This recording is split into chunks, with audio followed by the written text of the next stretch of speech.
Thank you, Chairman Graham. Delighted to be here with our official witnesses and the second panel in waiting, and appreciate the importance of what we're doing here today. The National Institute on Drug Abuse, as Chairman Graham said, estimates that over 170 Americans die every single day as a result of a drug overdose, 115 of these daily deaths due to opioids, and many of those involved fentanyl. In 2016, drug overdoses killed more than 63,000 people, and that's more lives than the entire Vietnam War claimed, more than car crashes, gun violence, or HIV/AIDS claim in any year. Fentanyl is up to 100 times more potent than morphine, many times more potent than heroin.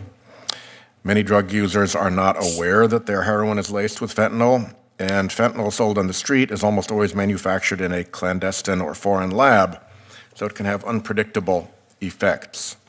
As today's witnesses will tell us, fentanyl is testing law enforcement methods and straining resources in our communities and emergency rooms. Moreover, its online sales are facilitated by the dark web, by Bitcoin and other cryptocurrencies, which takes us into that dark world. Depending on the potency of the fentanyl, we're also seeing first responders often needing multiple stacked doses of naloxone to revive individuals who are in full overdose. The fentanyl surge demands a strong and smart response. First, we should not disregard the real pain and the real needs of legitimate patients, but there is no reason that the U.S. should prescribe 99% of the world's hydrocodone. Dr. Andrew Kolodny has said that we need to make treatment more accessible than prescription painkillers and heroin. Expanding evidence-based treatment and helping individuals sustain their recovery will do more than any other policy to decrease the demand for these illicit substances. It would help to further reduce the stigma that is still too often attached to those who struggle with addiction. The medical profession understands that this is an illness, but many in our society still treat addiction as a moral failing. I would urge colleagues to consider supporting Senator Portman's and my CARA 2.0 bill, the update to the Comprehensive Addiction and Recovery Act that was the last major piece of addiction legislation that Congress passed. Like CARA 2.0 has strong bipartisan support. I also support Senator Portman's STOP Act and would love to see the FDA, the Postal Service, and Customs and Border Protection have stronger tools to detect and destroy fentanyl and other harmful synthetics at our ports of entry. For colleagues who are eager to increase mandatory minimum penalties, I urge us to remember what the evidence has shown. Over the last several decades, stricter sentences have done little to reduce the flow of illegal substances into our states and cities. As Professor John Kalker of Carnegie Mellon noted in a recent article, expecting that you're going to change the behaviors of the retailers with those sentences is just cognitively unrealistic with the way we fallible mortals process benefits and consequences and make decisions.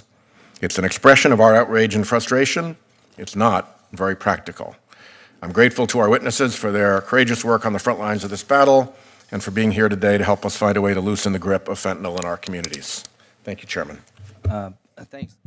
I wanted to ask United States Attorney Nolan what results she was seeing in Vermont on the demand side in terms of an individual with an addiction turning up and being able to get access to treatment and care, and what effect, if any, if you've been successful at that, that has had on the demand side of this problem. Well, thank you for the question, Senator, and I do think it's important to always remember that we have to pursue both supply reduction strategies and demand reduction strategies, and I think the U.S. Attorney's Office needs to play a part in that and also message that. In answer to your question, I think overdose deaths were 107 in 2017. They were 106 in 2016. Now, I'm not trying to declare victory here at all, but at least it was only a one death increase. Still a lot more work to do.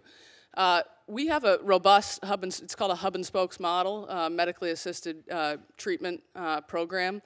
We have the hub is where you start out with the methadone, and then you after that are rotated out to a physician who can provide wraparound services, including buprenorphine prescriptions. When I first toured one of those hubs in, I want to say it was 2015, there was a waiting list of something like 900. Now the waiting list is short. Versed in all this and seemingly ahead of the curve.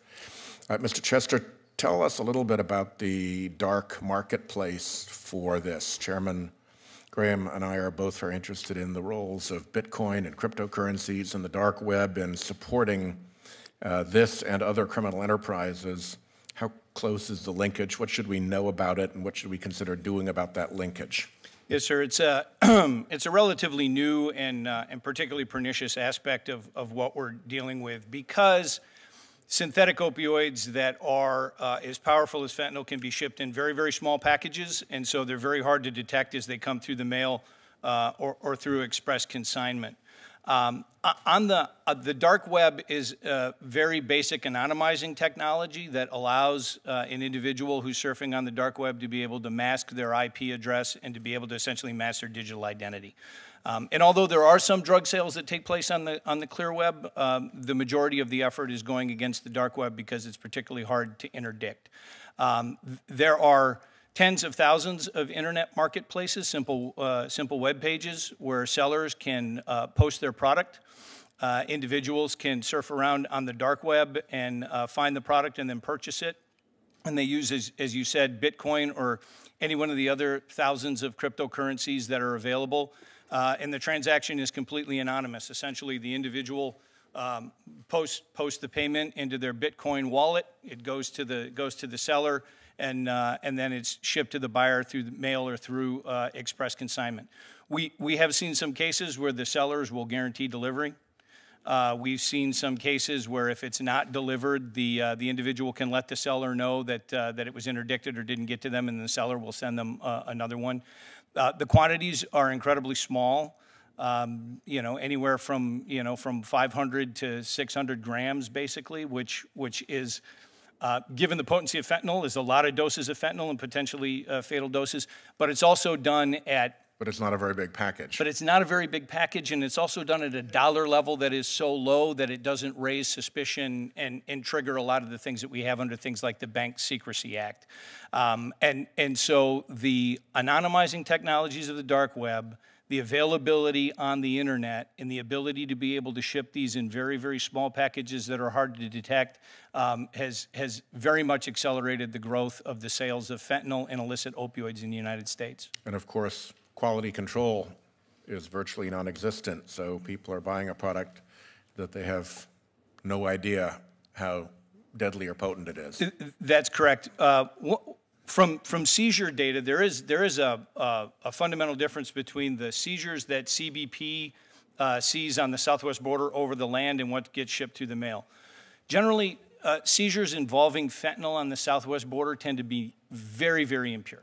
So maybe 4 to 6% purity, and the fentanyl has either already been milled into heroin or another drug, or it's mixed with inert matter like lactose or dipyrone or something like that. That's generally what you see in a land seizure. The seizures, as they come through the mail system or express consignment, are incredibly pure, usually about 90% or above. So individuals generally know what they're getting when they order it over the internet, and they're getting a very pure product. Thank you. My time's up. Thank you, Chairman. Yes, sir. Thank you. The chairman has posited the model of the business thinking of the fentanyl dealer and how to disrupt that business model. And I think that particularly in China and in Mexico, where they're shipping it in, there clearly is a business model in play. But Dr. Rich, once you get to the street level and you have dealers who are themselves addicts, what have you learned in your 25 years about the capacity of the addicted brain to follow business model signals rather than the internal demands of the addiction itself? Yeah. So yesterday I was at the Rhode Island Department of Corrections. I took care of maybe a dozen individuals who had opioid use disorder and were incarcerated and were serving various amounts of time.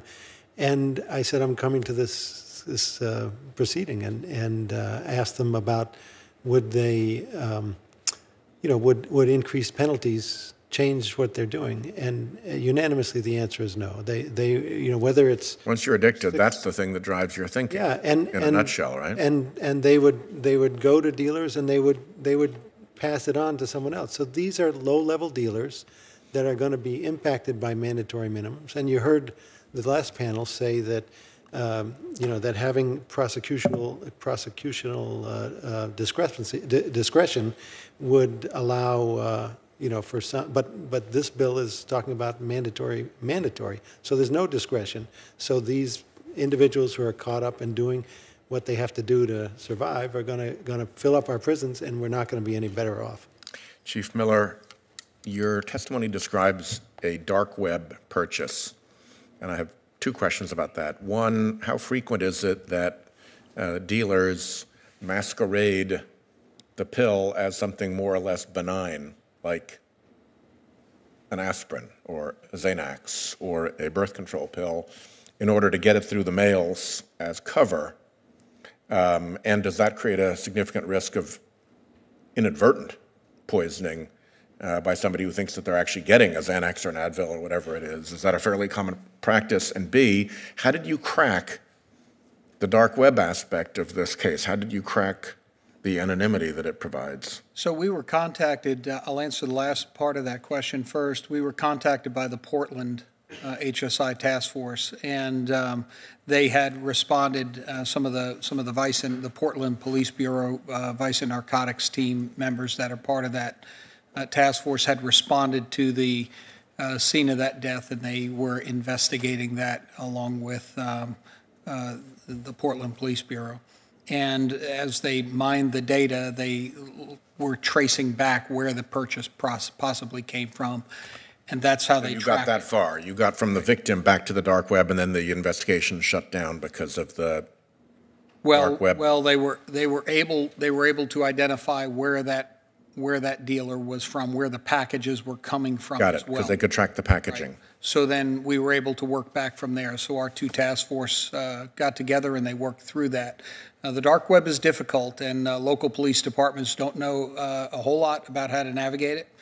There's not significant amounts of training available to staff, and it evolves quickly. You indicated that you had some concerns, or that there was an opportunity to help with task forces in this area. Why is HIDA not an adequate task force mechanism? Well, it is, but what we do is we contribute resources. There's some level of overlay funding to cover equipment and overtime costs. But should we be adjusting HIDA in some way to make it more effective in this area? Well, I just think that the more effective way of funding a task force is to cost share the personnel costs, because that's the most significant burden to the locality.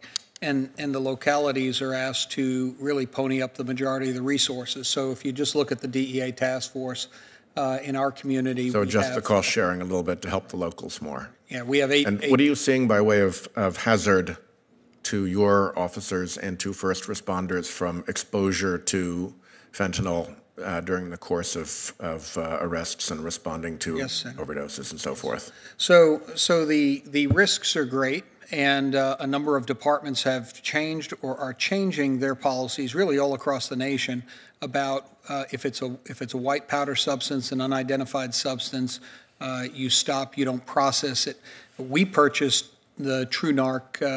It's an infrared scanner to assist us with those, so that we're reducing the likelihood of exposure. But exposure risks are real. They're real to police officers. They're real to the canines that are out doing the drug sniffs. And it can affect our personnel no matter where we are in the country. So it is very dangerous. Yes, sir. Before we close, can I just make a commendation to Chairman Graham on something? Absolutely. Take all the time you need. Thank you. The question about whether people are feeling an impact yet. They're not really feeling an impact yet because the only thing that's gone out so far was the first $500 million of the $1 billion that we were promised in the wake of passing the Portman-Whitehouse Comprehensive Addiction Recovery Act. In the most recent funding measure, the appropriators who negotiated that added $6 billion, and there's been a certain amount of front-loading. That was over 2 years. There's been a certain amount of front-loading into the first year. So over 2 years, in addition to the $500 million already received, we should get that second $500 million that we were promised, and then the first front-loaded slug of the $6 billion, and then, with any luck, more to come. I think it really is important that the funding follow the law here as well. This was done in a bipartisan fashion. It is a big deal that this happened, and Senator Graham, as a senior appropriator, along with Rhode Island's Jack Reed, had a very important role in making sure that took place.